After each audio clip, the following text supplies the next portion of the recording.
Okay, Sergio Bernstein, Los Angeles Times en español. Hello, Parker. Hi, Sergio. How you doing, sir? I'm doing well. How are you? Fine, fine. Where are you right now? I am in Los Angeles. I'm in a hotel room. Okay, okay, cool, cool. So let's talk about Smile 2, and it's an interesting sequel, right? Because it keeps the mythology that you established in the previous one about these like evil entities that taking control of like people with like traumas and some mental issues, but it completely changes the mood. I mean, the settings, even the visual style. Why did you decide to do it this way? When I was going to approach a sequel, I want to make sure that I wasn't just doing, an easy retread of the first or some obvious continuation. I wanted to challenge myself to do something that was quite unexpected and fresh and unique and treat it almost as if it has its own identity while still having Smile coursing through its DNA. And for me, this world of a mega pop star felt so ripe and powerful for a Smile story.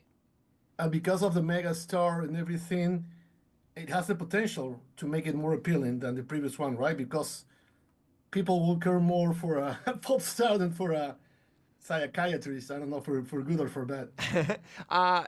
Perhaps I think what's interesting to me though is that it's her fame. It's the character of Sky Riley, her fame and the nature of her public persona. I think that exacerbates what's going on. But for me, like it's the real human being at its core that I'm hoping that audiences will relate to. Everything that she's going through, they may recognize elements of themselves in both good and bad. And that really complex human is that's the character that I want to follow, that I hope audiences will really embrace and buy into. And the lifestyle she has is also more like interesting in because I mean she's not necessarily better than the previous one, but it's quite different, right? Because she's way more exposed to the world, to people, to social scrutiny, to social media. The first one, in those terms, the first one was more like a slow burner, but here the rhythm is completely different because the way she lives and also the drugs and everything. So it's just like a new world related to the same mythology. Totally, yeah, and it was really important to me to make this feel like its own world. I like to think that Smile One and Smile Two, they're separate worlds happening in the same universe, and because what the Smile entity does, the way that it sort of chooses its victim, and the way that I want the filmmaking to really tie us subjectively to each of these characters, I want it to sort of be a reflection of their world, of their mind. And so, of course, her world is quite different. And what's so interesting is you bring up, all the exposure, all of what it is to be this mega famous person.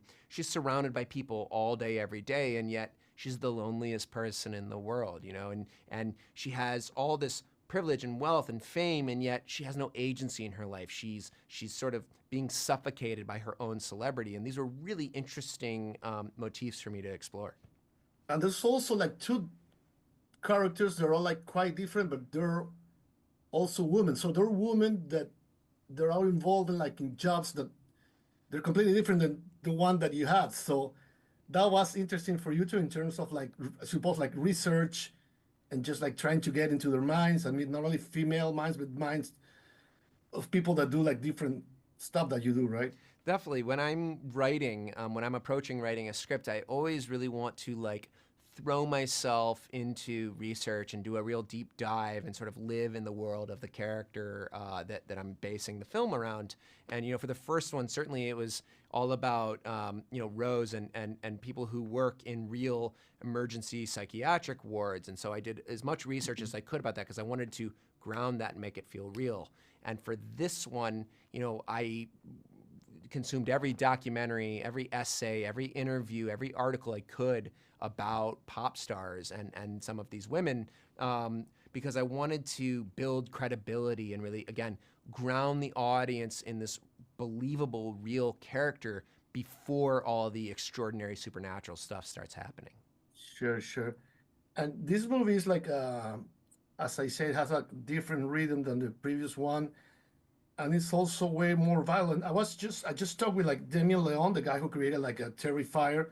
Of course, Terrifier is the goriest thing ever. But we were talking about how like audiences are more willing to go through these experiences. There could be like very intense for some people, but like the mainstream audience seems to be more like seems to be connecting more, being like more tolerant towards like these very intense, gory scenes. So I don't know if it had something to do because it seems that you're connected also with the current state of the horror cinema, right? Yeah, I think we're entering a really wonderful, or we're in the middle of a really wonderful renaissance of horror, where there's room for all different kinds of horror, and horror can have really thoughtful things on its mind. But yeah, as far as intensity, I mean, for me personally, I always want to make my films really, intense, anxiety-inducing, stressful rides, and I love when people are screaming and covering their eyes, but I also really like to make people, so stressed out that they're laughing, and sort of mixing that playful gleefulness with a sense of true menace, and also thematics that can be quite heavy. I think when you mix all those together, you get a really wonderfully exhausting experience that you come out the other side dripping with sweat and adrenaline, but also with a sense of catharsis. So talking about those like intense scenes, when you do like a horror sequel about a movie where people are killed in gruesome ways, you really have to make them bigger and nastier. And I read in the production notes that you say, okay, now let's kind of change a little bit. It won't be so many sharp objects. Let's use like heavier stuff, like that scene with Louis, with like portrayed by Lucas Cage. That's pretty. And then the sound and everything. So how was working on that? Oh, it was so fun. I mean, for me, it's like definitely one of the more violent things I've ever done in one of my films. Yeah. I wanted to make sure that it was something that really was going to land with a lot of impact for the audience, and I love practical effects, and the as he devastates his face more and more, there was a really exciting opportunity to build all of these layers of practical effects, and poor Lucas Gage, what a wonderful trooper he was. Had to sit in so many hours of makeup and go through so many different stages of that makeup. But it was, you could tell on the day on set, when everybody's having to look away because it's making them squeamish, you're really onto something when you're affecting the crew that way. So you use like practical effects, and then you like kind of fix stuff with like CGI. How do you work? Well, I think there's always, I like to put as much in front of the camera as possible. And I always want to take practical effects to their absolute extreme and then use VFX as a hybrid tool to help sort of bring that last little 5 or 10% to life, to bridge that gap where the practical effects can't go. And I think it's that combination of the two that can create a really unsettling effect where you're not quite sure what you're looking at. So how glad you are that you're working in the horror genre right now when you have all this technology and you can just like, because there was a point where like, okay, the gore scenes were like kind of cheesy, not believable, but then CGI is still not there yet, like to look like completely realistic. So like filmmakers are finding like middle ground that is pretty interesting, right? Yeah, and I feel very lucky to be making horror films now. And I think, again, it's always about a thoughtful approach. I mean, of course, I grew up on practical effects. They're one of my first loves. It's one of the reasons I wanted to make horror films. I still go back and I watch The Thing, for example, John Carpenter's The Thing, and I look at those effects by Rob Bottin, and warts and all, those effects, they scared me so badly as a kid when I first saw them, and they were so effective. And even though there's an element of them not being real because they're there and they're physical and the actors are interacting with them, it really makes them really unsettling and creepy. So there's also a clear evolution in terms of like all the technical aspects, right? I mean, the sound, the music is like crazy, and the visual style too. The previous one has some interesting, like very interesting visual moments where you were trying to just like reflect the mental state of Rose. but this one takes the visual language to the visual language to a new level.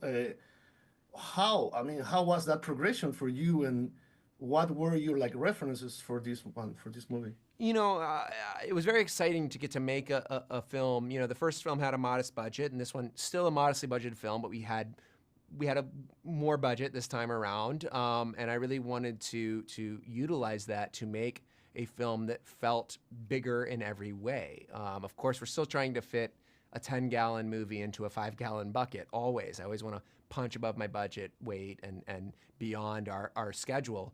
But you know, for me, I'm always trying to evolve my visual language. I'm incredibly specific when it comes to utilizing the camera. I love to use the camera to tell the story, to really almost be like its own character in the film. I don't like to use standard coverage. I like to have one bespoke shot leading into the next, and so I obsessively shot list with my director of photography, Charlie Steroff, ahead of time. And when we have the opportunity to build sets, working with my production designer Lester Cohen, we're building these sets to really work with how we want to shoot these moments. And so it's always about having this plan and building this canvas, this sandbox where the visual language remains consistent and always is lending itself towards the storytelling.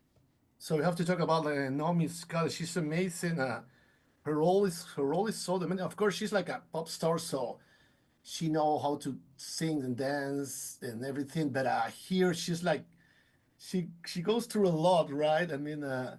How was working with her? She's quite deal. Yeah. I mean, Naomi is the real deal. You know, she was a dream to work with. I felt like such a creative partnership with Naomi, and I feel that she was such the perfect storm to play Sky Riley. Like you said, I mean, you know, she can sing and she can dance, but she also has this gravitas, this like X factor where I believe her as a pop star. But then she's also capable of going to these incredibly raw human places that can be quite harrowing to perform, and she's so effective in that way. And really, she just, for me, I can't imagine anybody else in the role.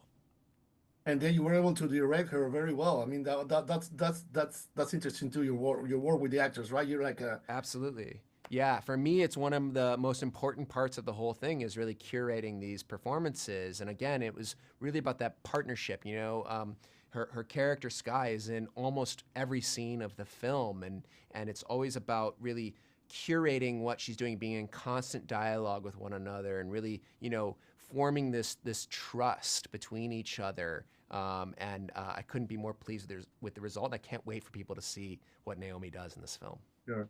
So what can you tell us about Possession?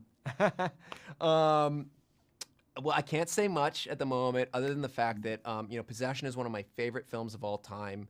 You know, I think that Andrei Zhulavsky created a masterpiece with Sam Neill and Isabella Gianni back in 1981 when it came out, and I'm really interested in making you know, a spiritual successor to Possession, a film that's in dialogue with the first, that is, you know, not necessarily going to be, you know, like a typical Hollywood remake kind of thing, but something that is really true to what the original was trying to do. You know, that has all the teeth and insanity of the original and is not going to pull any punches. It's going to be a very stressful, very gross, very freaky movie, and I hope audiences will give it a chance. You're the right man for the job, man. You're the right man. I Thank you very appreciate much, that. Parker. Have a good rest of the day. Thank you so Thank you for your much. movies. I do enjoy them. Thank you.